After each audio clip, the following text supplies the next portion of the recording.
from Brookhaven. So today I'm very happy to be here at the Yale University in the lab to present my work on searching for the gluon saturation at star and the ESC. So for the gluon saturation physics working at star, I'm going to focus on the data analysis in PP and PA collisions from star experiment. And for the ESC, I will focus on the simulation studies related to gluon saturation in EP and PA collisions for the simulation studies with the ESC. So I want to start my talk with this very general picture. I think the main goal of the ReCO-QCD program and also the future ESC is to study the inner structure of the nucleon. So as we know, the resolution we plot the nucleon structure is related to the energy. So for example, with a relatively lower energy, when the resolution reaches about 10⁻⁴ meters, and we can see the nucleus is made of various nucleons. And when we increase the energy, the resolution reaches about 1 femtometer. We see inside nucleon, we see these 3 valence quarks dominating inside this nucleon.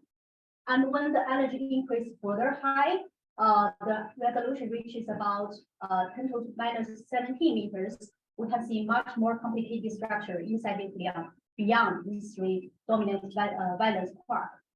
So the big question is, can we really understand how this the variable visible matter is made from these building blocks, the partons inside the nucleon? And actually, the inner structure of the nucleon and nuclei can be described in different dimensions. So in today's talk, I will focus on the one dimension only, which is the gluon distribution, the parton distribution inside this nucleon is described only in the longitudinal direction. So we use the function f, x and q square to represent the parton density inside this nucleon. And the x is defined as the longitudinal momentum fraction of the parton inside the nucleon with respect to the momentum of the whole nucleon. So the q square is a half scale, and to extract the information of this parton density f, x, and q square is one of the major physics goals for the ESC and ReCO-QCD program. And we call this fxq square to be the collinear parton distribution function. I will use PDF later in the following talk. So then I want to talk about from the experiment side, how can we extract this collinear parton distribution function? Actually, the fx and fxq square can be extracted from different collision systems, like in EP collisions, PP collisions. So I will take EP collisions as an example to introduce the most important variables x and q square. So here in EP collisions, the proton or nuclear structure is probed by the incoming electron beam. And from this process of DIS, we can use the outgoing electron kinematics to reconstruct the q square, half scattering q square, and also the momentum fraction x. And for the q square, you can take it as the transverse resolution. So in the transverse plane, the resolution is 1/q, which means when q is high, our resolution which is very good. So for example, when q square is 100 GeV, the transverse resolution can reach to 0.002 femtometer, and this resolution is already good enough for us to plot the partonic structure of the nucleon. And from the DIS process, the experiment way to extract the f, x, and q square, the collinear parton distribution function, is we measure the final state particles cross section here from the final state, and this cross section from QCD factorization. This cross section can be factorized into the collinear parton distribution function, the half scattering cross section, which is calculable, and also the factorization. So this is what we measure from the experiment, and then we can use the so-called global fit to extract the collinear parton distribution function. So this is an experimental way of extracting this collinear parton distribution function. And after I introduce this method, I want to show what we can learn from the first EP colliding in the world HERA So actually, in the left side plot, this is from HERA, the measured cross-section as a function of Q square and as a function of the X. So you can see from bottom to top, the X decreases. So here is a high X region and top is a low X region. And we can see the high X region, this measured cross-section is independent, almost independent of Q square. We call this Bjorken scanning. And in this region, inside the nucleon is a 3 valence part dominant in this region. And when we go to the low X region, more and more soft gluons emerge and they carry small momentum fraction X. And in this region, we can see the Bjorken scanning validated because we see this strong dependence of the measured cross-section on Q square. And this evolution of the cross-section on Q square is actually generated by the emergence of the gluons. And then, as I mentioned, we can perform actually a global fit to extract the collinear particle distribution function, the fx and Q square. So from the HERA data, we can extract the collinear particle distribution, which is shown in the right-hand side plot. The particle density function is plotted as a function of momentum fraction x at a fixed Q square. So you can see actually the valence part is constrained very well. We know exactly the value, very good for the valence part density. But for the low X region, especially for the gluons, it's not very well constrained. So that is the physics I'm going to focus in this talk. So far, I only introduced the particle distribution functions inside the nucleon only. How about nuclei? Before you go on there, can I just ask you a question that's going to back me for the rest of your talk? If you go back one slide, Yes. Another one, I guess, because we're explaining us the factorization part. Oh yeah, this one. How do you get? I thought we assumed we knew F and sigma to get the hadronization. You seem to say, where did the hadronization come from? Hadronization is also extracted from the same way. Hadronization is the same as the collinear particle distribution function. We need to only extract it from the experiment side. So how do you decouple the two? How do you know which bit is F and which bit is hadronization? So hadronization, we need another step. So we need to study the particle inside the jets. And we measure the particles inside the jets, the cross-section for that part, and that will involve the hadronization. So actually what we did is we provide our measured cross-section and we provide those results to the series. They will take care of the hadronization first, but hadronization is also extracted from the measured data. It can also not be calculated.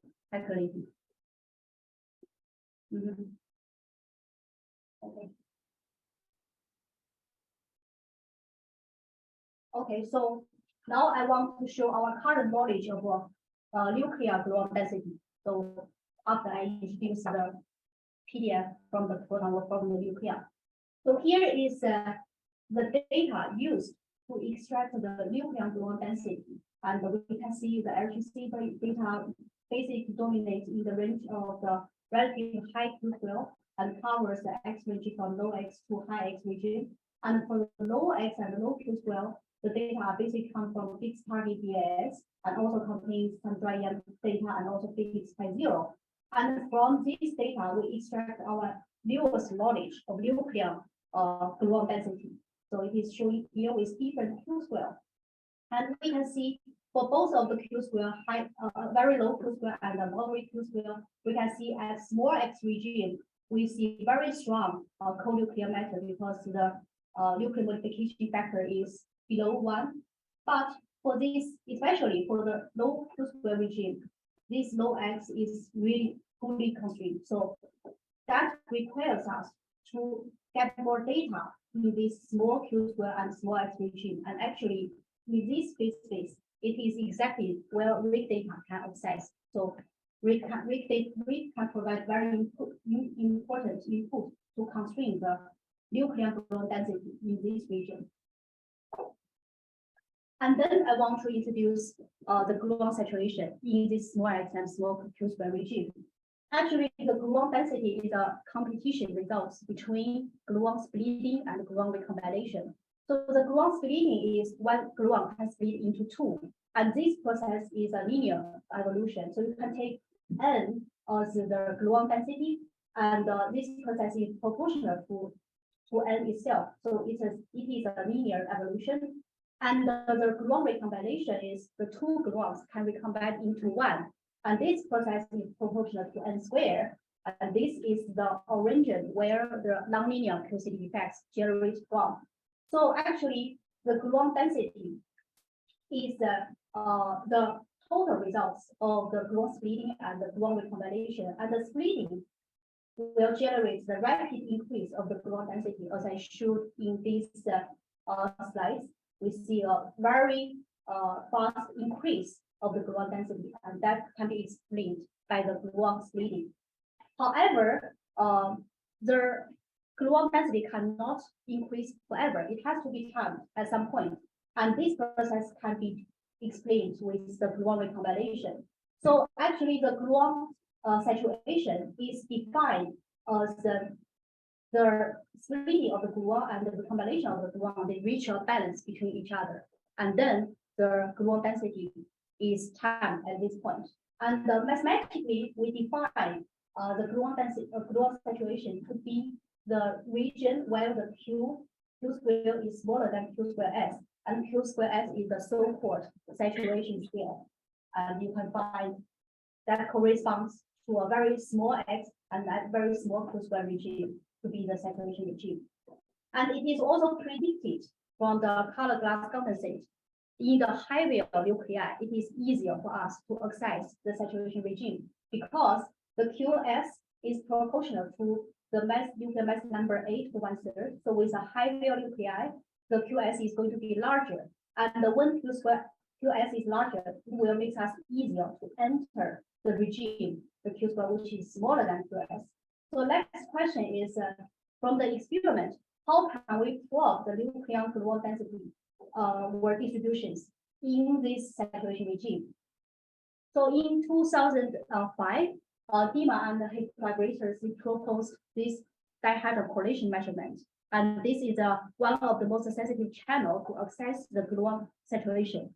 So it is predicted that we take PP collision as a baseline because the proton it's very difficult for us to access the saturation in proton. But with high-value nuclei, as I mentioned in previous slides, it is easier for us to enter this saturation regime. So we will take PP collision as a baseline, and we measure the two particles correlation produced in PP collisions, and then we'll also measure the two particle correlations in D gold or P gold collisions.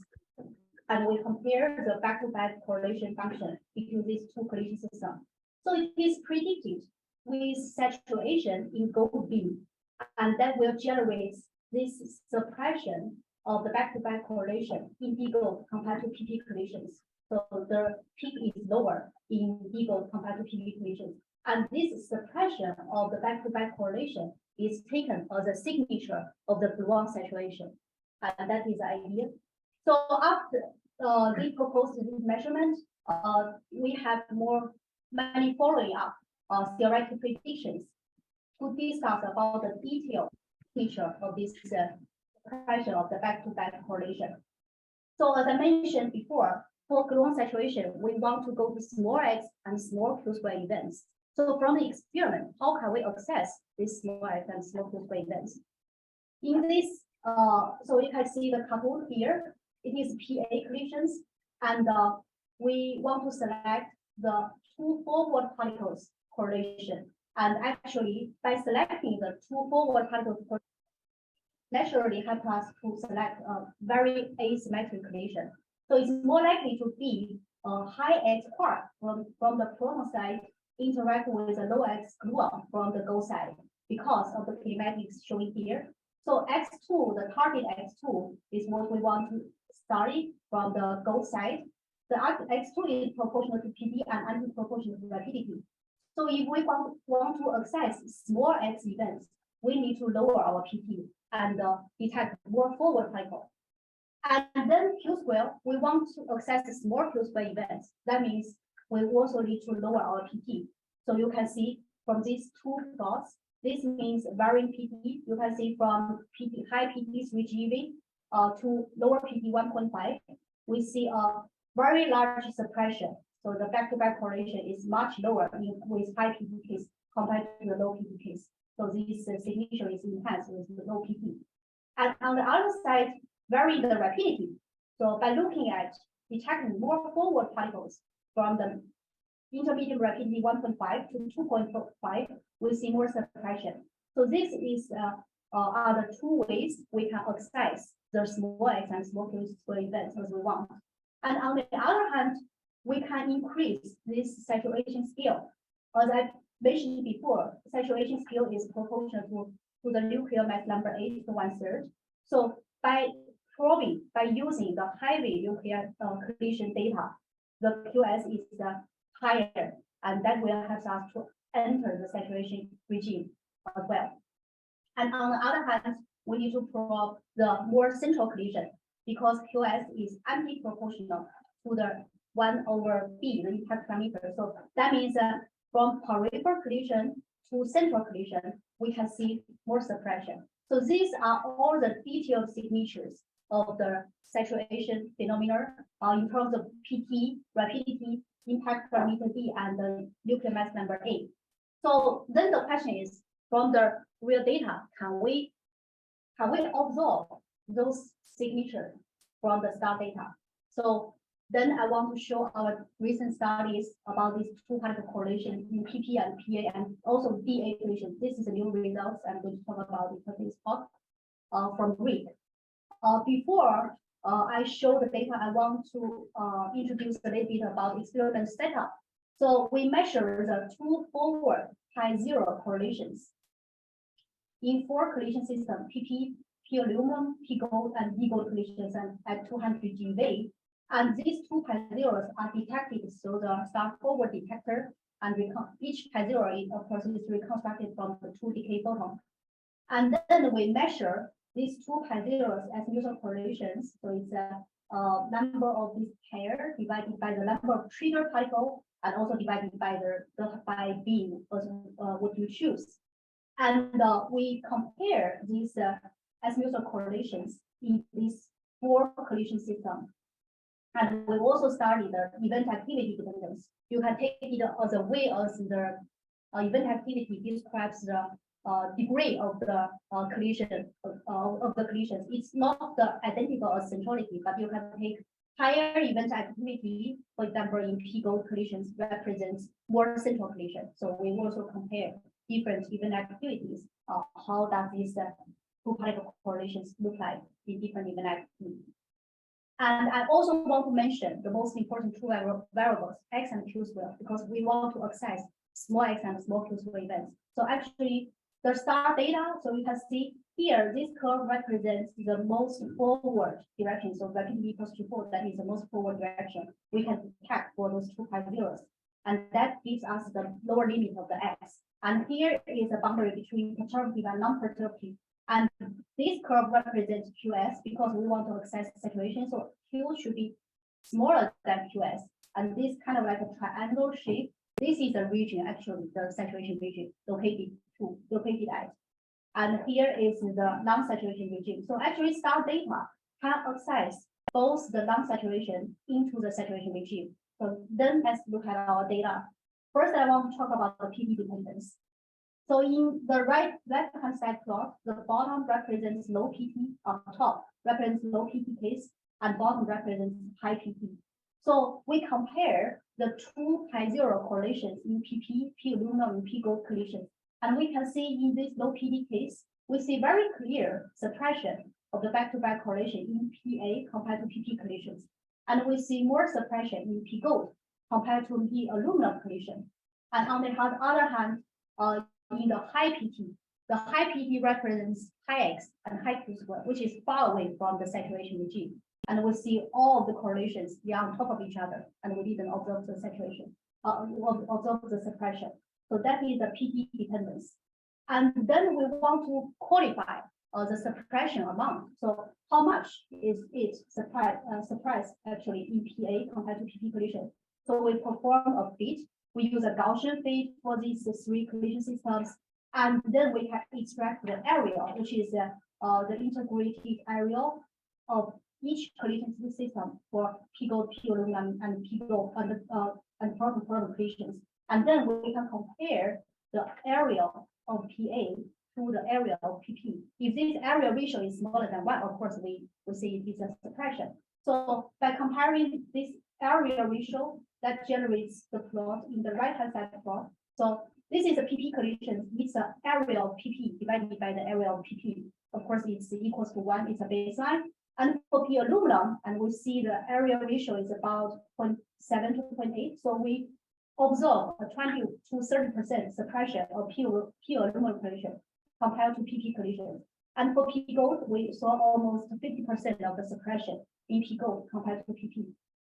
And this plot indicates this nuclear mass number A dependence. And we can extract the slope, and this slope number here constrain the CTC gluon saturation model. So this is our impact of the data. And then I want to talk about the event activity dependence, where you could see is as a symptotic dependence. So here is the area ratio plotted as a function of the event activity. From left to right, the event, that means the more central collisions with a high event activity. And for P gold, you see there is more suppression. So in highest event activity, and it is also seen in P aluminum collisions with more central collision, we see larger suppression. And because for P gold, we have enough data actually compared to P aluminum. So we divide this highest event activity beam and the lowest event activity beam into different PT. So that generates the right-hand side plot. This is the area ratio as a function of a PT. The right data points represent the highest event activity. The black data points represent the lowest event activity here. And we basically want to compare our data with the CDC predictions. So the CDC predictions is using the Brownian constant decay model. So include the gluon saturation and requiring the impact parameter to be 0, then most central collision. So we kind of give a qualitative comparison between the data with the highest event activity to compare with the CDC predictions. So we are in good agreement with each other. And the other phenomenon is CDC also predict a broadening. So they predict there will be a broader back-to-back correlation in PA collisions compared to PP collisions if there is a saturation in the nuclei. But we didn't observe that. So we show the relative weights between P gold and PP, and we see it's basically consistent with 1. So we didn't observe the broadening phenomenon, and we will further investigate this broadening phenomenon with our future project. So far, I've introduced all the results from the PP and PA collisions at STAR, and then I want to show the new results for d-gold collisions. Actually, Rick has collected the d-gold data in 2008, a long time ago. We, especially for Phoenix, we even published these 2 forward particle correlations in d-gold collision compared to PP. The reason we want to revisit this measurement is after Phoenix published the results in 2011, the series pointed out for d-gold collision is more complicated because it has a possibility of double partner interactions.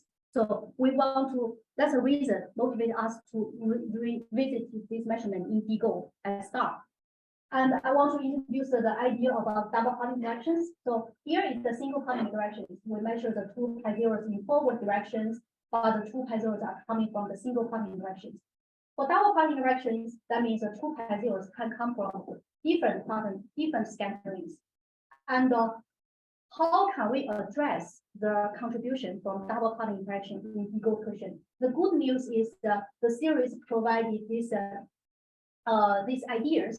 We actually can measure these 2 particle correlations in forward direction in PP, PA, and DA collisions. So let's look at this cartoon here.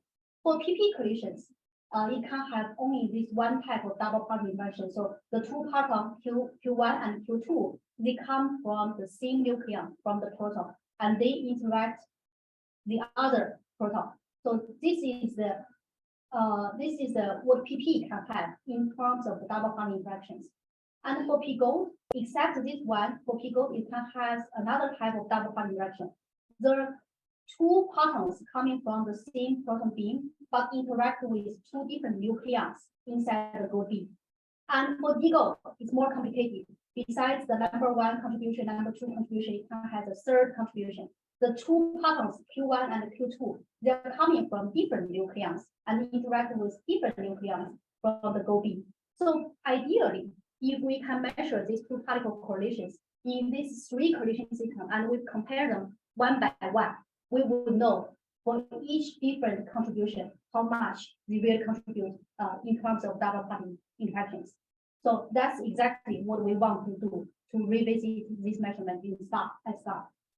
And it turns out to be it's very difficult. So for example, here in the left-hand side plot, this is the reconstructed zero mass distribution by the two decayed photons. And we can see the mass is measured in PP, P gold, and D gold collisions. And we see for D gold, there's a very large background of this particle in the particle identification of the path zero. And for PP gold, they are almost on top of each other. That means the background for PP and P gold, they are similar. So they are okay to compare with each other. But for the background is too high for D gold. So it's really challenging to really compare D gold and compare D gold to PP and PA directly. And especially we select this unmasked window. So between the mass between 0.07 to 0.2, we selected as the pi zero candidate in this window. And we plot this unmasked window to pi zero correlation. So two pi zeros are both located in this unmasked window, and we measure the correlation function in D gold collision and PP and PA. And PPPA, they are exactly the same as I showed in previous slide. So the new results is only for D gold. And we see the pedestal in D gold is just super high. It's almost 5 times higher than PP and PA. So actually the background dominates in D gold collision. And if we subscribe this background and make the D gold to be the same pedestal as PA, and we see the correlation. So the right data point is the D gold.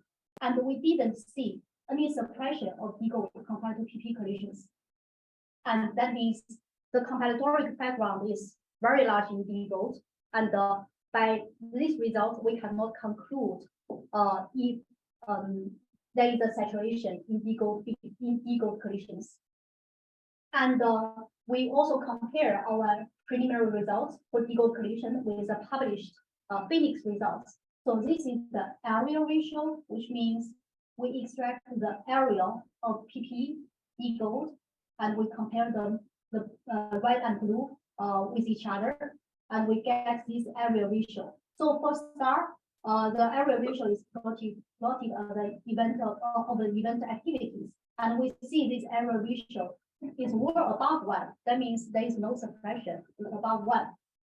And we compare it with Phoenix data, and for the two experiments, they are slightly different experiment setup. So we are measuring the forward pi zero correlation, and Phoenix is measuring the cluster pi zero correlations, and the PT are slightly different. So the associate pi zero PT, and also for this pi zero PT is the same with 1 to 1.5.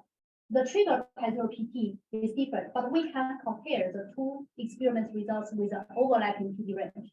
So you can compare 1.5 to 2, this red star, with the other red star, it is 1.62. So it's very, mostly they are overlap with each other. And for Phoenix, we can also not conclude with this suppression because the area ratio is just slightly lower than 1, but with the uncertainty, it's almost consistent with 1. And I also want to show the comparison of PP and simple D gold from Phoenix. So for the back-to-back correlations, PP and D gold, they are almost on top of each other. So actually, from the two different experiments for D gold, we didn't observe the real suppression, and we didn't observe any dependence of event activity and work centrality. So that is very challenging for D gold collision. And I also want to point another issue for D gold collision. This is from the theory. So in terms of the normalization, so just a reminder, at STAR, we measure the pair of the two pi zeros normalized by number of trivial particles. This is our definition of the azimuthal correlation. However, from the theory, they have various normalizations. For example, I give two examples. This one is the number of pairs normalized by the total number of pairs by itself. So it's kind of like a self-normalization. And in the other theoretical papers, it is the number of pair of the pi zero normalized by the pairs from the pedestal. So the normalization is not uniform in the theory. And I just summarize all the different normalizations. So you could see for experiments, star and phoenix using different normalization, and for different theoretical papers, we use different normalizations. So for d-gold, it is very challenging in terms of the three reasons: very complicated normalizations, undetermined double part interactions, and also very large background in the particle identification in d-gold condition. And that's our conclusion.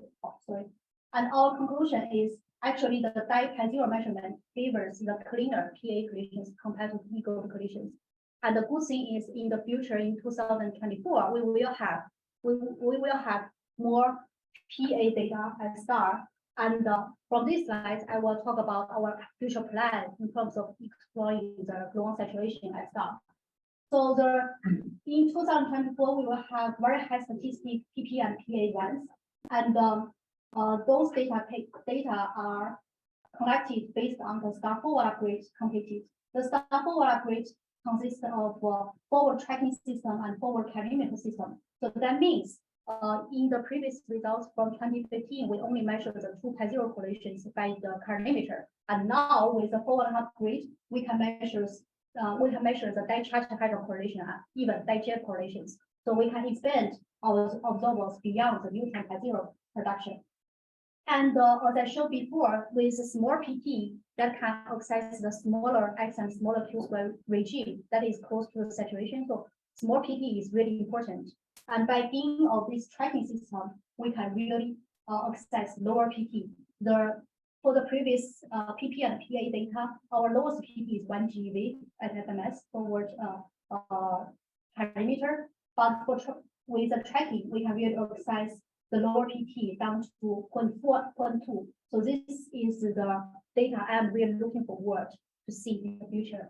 And we can also measure the other observables. I will just give the example like projection study. So if we can detect the forward direct photon, the direct photon is generated from the gluon content scattering. So by nature, this process is very sensitive to the gluon dynamics. And it is a very clean for us to study the gluon dynamics in the nuclear site. And the other advantage by the direct photon measurement, we can remove the final state effect. But the challenge would be for the forward direct photon, the perception is very low. So maybe we will struggle with a statistic. And here is just a projection study. So this is the nuclear PDX, PSSZ and EPS, and we project our like how much we can reduce the uncertainty band by including 150 data and the future 24 data. So this you can see from the light blue, and we can really shrink the uncertainty into the dark blue by including the future data. And then I want to talk about the di-jet measurement compared to di-hadron. What is the advantage of the di-jet measurement? So for di-hadron measurement, this is exactly what we measure di-pi zero correlation in PP. And we want to study the very small X2 events. However, it turns out to be from the simulation, these events is actually the X2 covers a very wide range from low X to high X. So we cannot really select very clean, only small X events. But for di-jet measurement, it will help us to select very narrow range of the X2 small X2 events. So gives us very clean samples. And that is the advantage for the di-jet measurement. But the disadvantage for di-jet measurement is jet usually will require high PT. So the PT at star, we usually request the lowest PT of the jet to be 5 GeV. But as I mentioned before, we want low PT events to access small X. So that would be challenging for us. And I also want to give an example. For example, the di-jet measurement at Atlas. The area ratio is measured in P-net collisions compared to PP collisions. as a function of the rapidity. So from backward direction into most forward direction, you see there is a rapidity dependence. And in the most forward direction, we can see the largest suppression. And the area ratio between P-lab to PP is about 0.8. So basically, it's only 20% of the suppression observed at Atlas. I actually, Sorry, can you just define what you mean when you say the area ratio? Oh, yeah, I missed that. sorry, yeah, I didn't make it very clear, and it's kind of very important for this analysis. So the area ratio is we perform this Gaussian fit, and we extract the capsule. We're only talking about the interval area of the correlation path. Okay. And if we compare the area in gold to PP, that goes to like 50%. That means 50% suppression. Yeah. So that is the observable we use to quantify the amount of the suppression. Thanks. Sorry. Yeah, I just didn't make that clear. Sorry, yeah, it's a very good question. I should make it clear at the beginning. Yeah. And for Atlas digest result,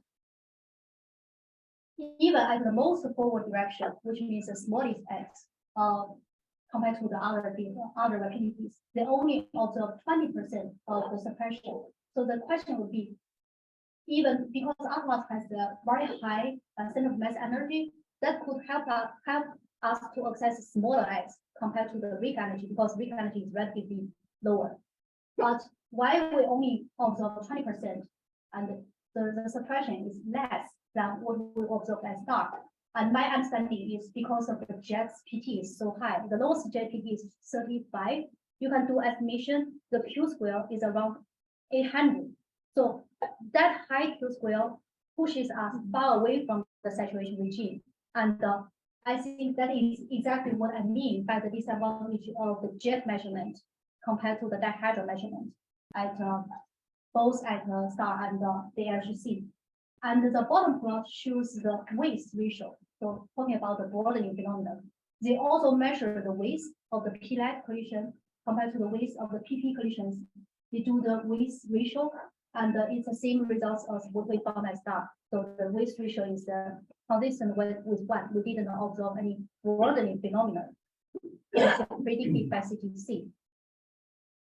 And so those are the future measurements with STAR forward upgrade. And then we also want to start to look at a different channel by UPC events.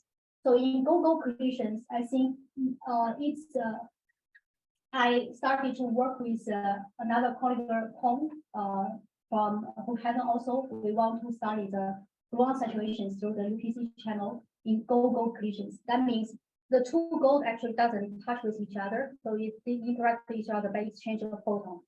And we can use our detector configuration to select these UPC events. And the advantage to do this physics in UPC channel is actually it's the same process as the EP collisions or EA collisions, because we can take the electron or gold beam as the photon provider. So whatever the photon comes from, either from electron or gold, you can use as a probe to probe the structure of the target nucleon. So it is a bridge to actually connect the weak AA data with the future EA data at ESC. And the difference between the UPC events and the ESC EA collisions would be the different kinematics and different photon flux. And we propose to study the jets production from the UPC. And we want to measure the inclusive jet or digest. Here is just an example of the digest production. And we can measure the inclusive jet or digest per section, and the per section is used to extract the nucleon PDF and to constrain the high order calculations and to constrain the different models. And also we can also, besides the jet measurement, we can also measure the GSI production from the UPC events to study the saturation and the shattering phenomena in the future. And then I want to talk about in the long term, the future measurement at the ESC. So this is a simulation study.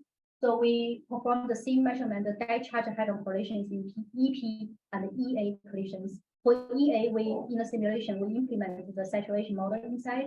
So we check the feasibility if the ESC can perform the same measurement to explore the gluon saturation. So in the left-hand side plot, this is the azimuthal correlation of the two charge particle correlation versus the phi in EP, which is EA, that implements the saturation, and this is EP. So we did see suppression of the back-to-back correlations in EP, in EA compared to EP correlations. So that proves that ESC does have the visibility to study the gluon saturation to compare EP and EA collisions.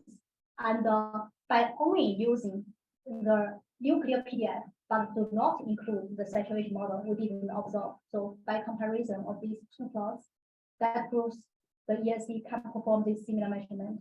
And for detail, we study the different factors. So for example, inside the proton beam or gold beam, we also consider the intrinsic KT is not just a momentum in the longitudinal direction. Inside the nucleon, the partner can also have a transverse momentum. So we'll study the transverse intrinsic KT, how it can influence the back-to-back correlations. And we'll also study the initial and final state radiation and also the fragment PT to study the one by one this factor, how they can modify the back-to-back correlations. And it turns out from the simulation, it turns out to be this initial stage radiation is more related to the more sensitive to the back-to-back correlation, and final stage radiation and also the fragment PT is more sensitive to the near side peak. And for the previous measurement, I presented the 2.0 correlations. The near side 2.0 is really difficult to extract because the FMS, the forward calorimeter, doesn't have the capability to really separate those 2.0 if they are merging together, because the near side is basically the 2.0 is coming very close. So that is what we can study at ESC. We use like charge hadron correlations, and we really study the near side peak.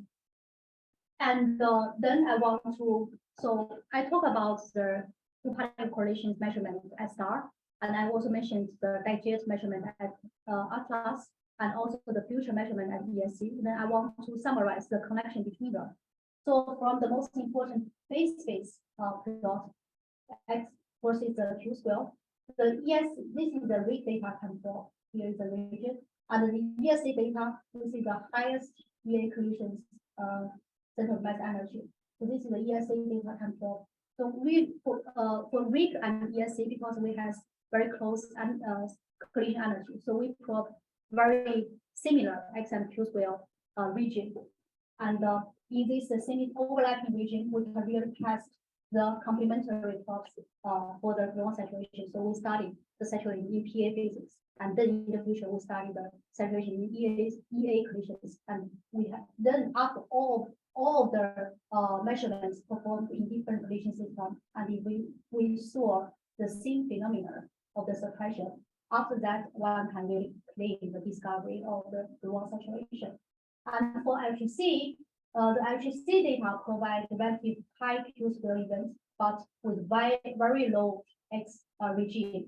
So I think we can only start studying the full phase space for this gluon saturation by combine the RIG data LHC there and the future ESC data, and we can really extract the nucleon gluon distribution from the full space. And I also know that at least for upgrade the calorimeter program, the one of the most important physics is also to study the gluon saturation, and as well as the LHC project is also pushing the small X program to study this gluon saturation topic.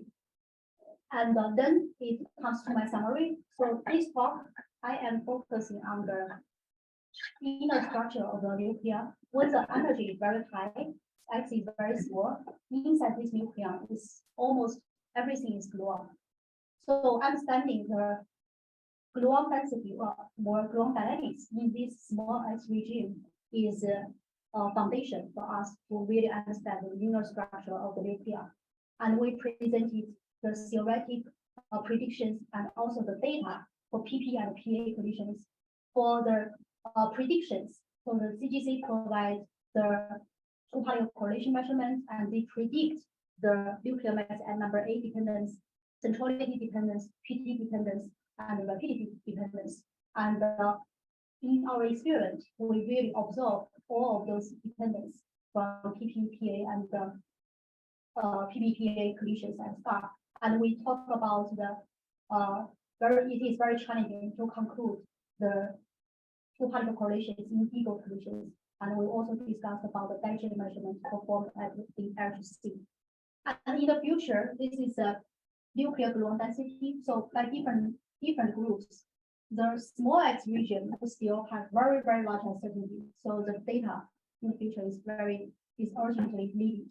And we talk about our plan. So we want to study the charge hadron correlation, diffraction process, and direct photon measurement, and also density measurement with star forward weight. We also want to study the physics from UPC channels and weak. And I'm also looking forward the charge hadron correlations at the LHCb specifically. And then we also talk about the visibility of performing the same measurements in EP and EA collisions at the ESC. And I think that combine all the data from different collision systems across different experiments, we can really understand the complementary and universality properties of the gluon saturation, and we can really understand the factorization from the QCD. So that is all of my talk. Thank you.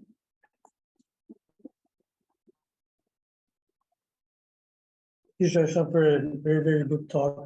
We have some time for questions. If somebody is on Zoom who would like to ask a question, you have the floor now. If not, then we'll move on to people who are in the room. So it doesn't look like anybody in the Zoom has any questions. So is anybody in the room? Yeah. I'm like beginning my gluon saturation education.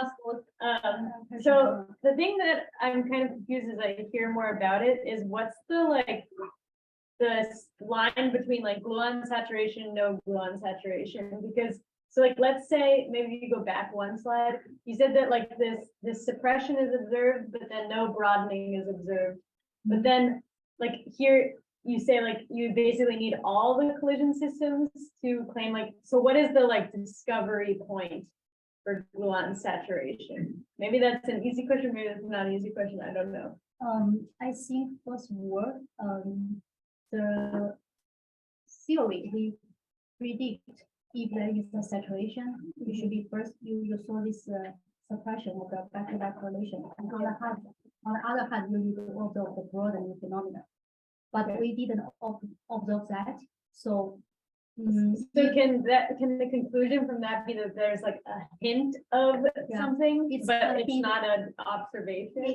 It's not, you cannot conclude because at least this broadening is also a very important prediction for saturation. And I think none of the experiment has ever observed.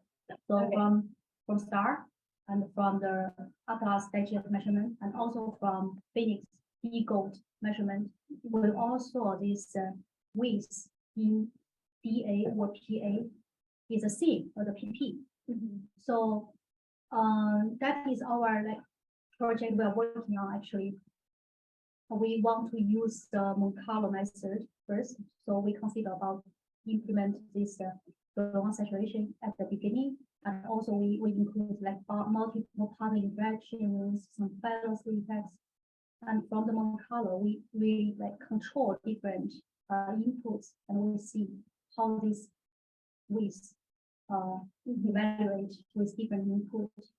And because we didn't observe this broadening, so it's just one of the evidence, maybe of evidence for saturation, but we cannot claim that. And even we observe the broadening, we still need to do it in EA collisions because it is it's a fundamental phenomenon. That should not depend on collision system. Okay. So we will also do that for the future ESC. Okay, thanks. Yeah, that's very helpful. Yeah. So my question also has to do with what new we would learn from the EIC. So I don't know if I'm reading the phase space diagram correctly, but so the EIC wouldn't be exploring new phase space, it would just be the strength of the electron as a probe. That's the new information we're getting. The EIC phase space is so usually the highest energy corresponds to the smallest x, because x is the proportional to the energy. So this is the highest EA creation energy, around 90 GeV of EIC. So this actually this region is what EIC comes from. So it only has a very small phase into the saturation, because the saturation should be smaller than this US. And here in this region, the saturation, as I said before, it's the combination, gluon recombination has already reached the balance between splitting. That means the gluon density cannot not go or like increase anymore. It's going to be like stable. But the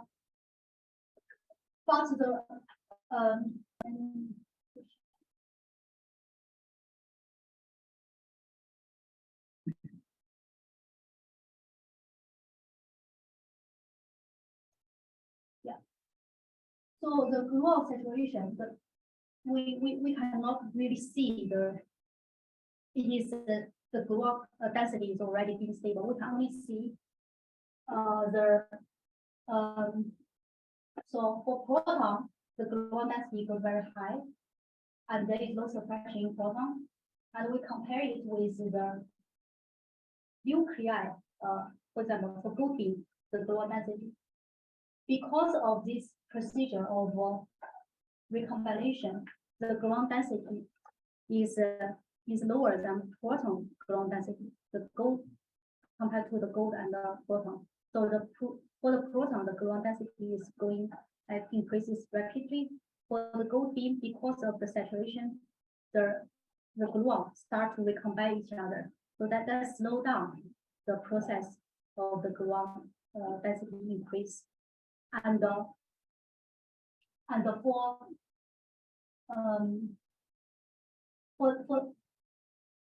I need to make myself clear. So if it is only the gluon recombination, and this recombination has not reached the gluon splitting, that means that the gluon density is still going up, but just not as fast as the proton beam. So for that point, we can only see there is a nonlinear gluon dynamics. We cannot see it is gluon saturation. The gluon saturation means it's not increased anymore, it's stable. And so this data, what I showed here, the suppression between PA and PP, we can only claim this is a nonlinear gluon dynamics. It's not yet reached the saturation. So for the phase space here, for the phase space here in this region, that is really means the saturation is achieved. The gluon density doesn't increase anymore, it's stable. But for kind of close to this region, I think the gluon recombination is already started. So not yet reached the saturation. So for here, this our data, we can see this is the evidence of the gluon recombination inside gold beam, and but not yet reached. Well, at least we cannot see we reach the saturation regime. Maybe let me ask Andrew's question again, because I think he's not quite reading this graph properly. Yeah. So you have on there's RIC 200 GeV. Yeah. I think his query is, why RIC is everything underneath that curve? Why do you need the EIC? Because the EIC is inside of RIC. Yeah, but in terms of the phase space, the EIC energy is lower. So by nature, the X from the EIC cannot be like further smaller than RIC X, the X from RIC in terms of because of collision energies. And the reason we need EIC is we really need to study the saturation in different collision systems, in EA collisions. And for EA, I would say it's much cleaner because we already see very complicated like double bond interactions, things like this in PP. Even for PP, it can also have double bond interactions. And for EA, it will be much more cleaner. And the other thing is the other the cleanness of the EA though that you want, like, as opposed to going to a new phase space. Oh, Where no, atoms- phase space, not field phase space, is the, Go ahead. Oh, so I guess I'm just trying to understand the factorization theorem where you separate the cross-section with the initial PDF and the hadronization.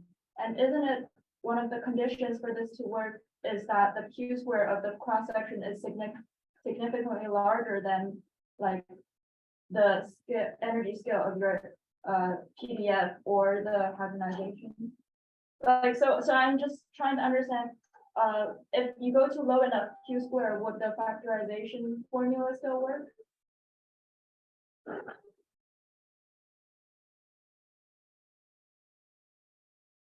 Are you just saying because you can factorize things because they happen at different energy scales? Yeah, so if the there's, different, you mean, the scale for the hybridization, right? no, I mean, like, if your Q squared is low, then is sigma ij still calculable? The Q square is still above one, between the productive and non-productive region, right? We still, we are not really going to that direction.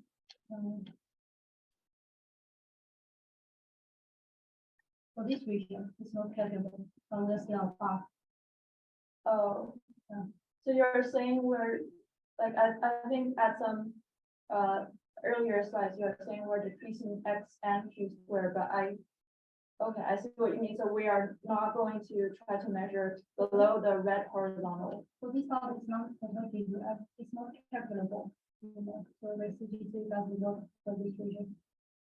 Okay, so you also don't measure below that. Okay. You think about the, yeah, right, I think I didn't include the Q square dependence, Q square distribution is about one. Okay.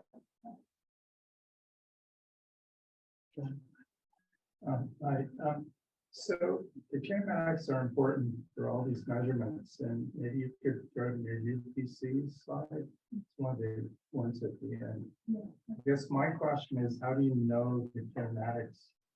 Okay. If you have this photon and the electromagnetic field, so how do you, what do you measure? How do you get the kinematics? Yeah, that would be challenging for UPC because for ESC, of course, we can reconstruct the Q square by measuring the output electron, but for UPC, the Q square is very, very low.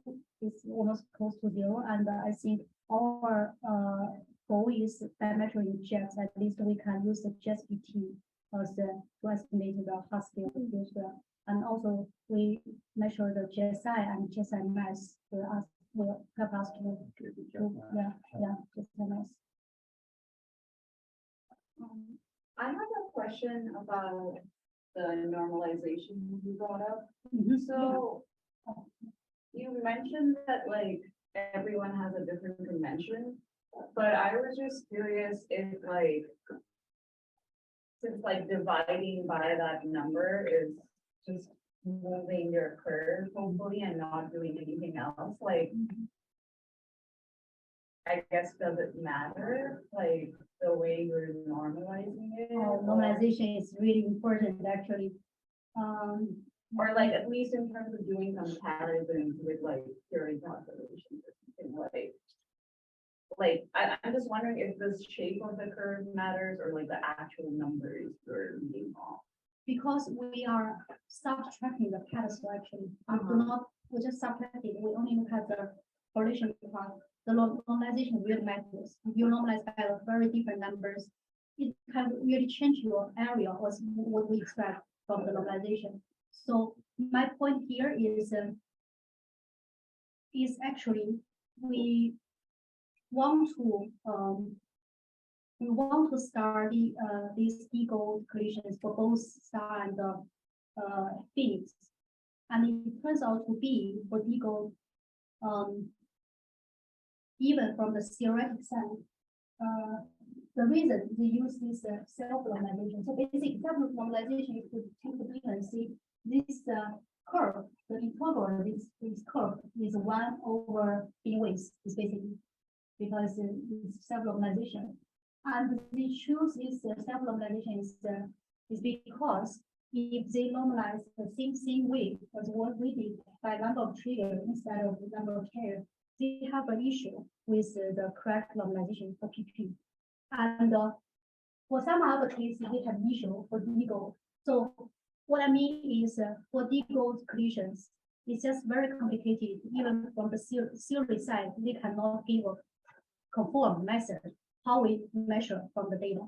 So that's the reason I put it here to be another reason that the d-gold is really challenging. Even from the prediction side, they do not have a uniform prediction. Okay. And the only thing is for both star and Phoenix, we just don't observe suppression in d-gold. It's what the data tells us. And from the prediction, it seems like d-gold still have the suppression compared to BP. They are not consistent with each other. But we want to solve this problem, but we found it's just too very difficult for d-gold itself because the background is just too high. Yeah. Okay, so I think that wraps up the time. So please, everybody, let's thank Xiaoxuan once again.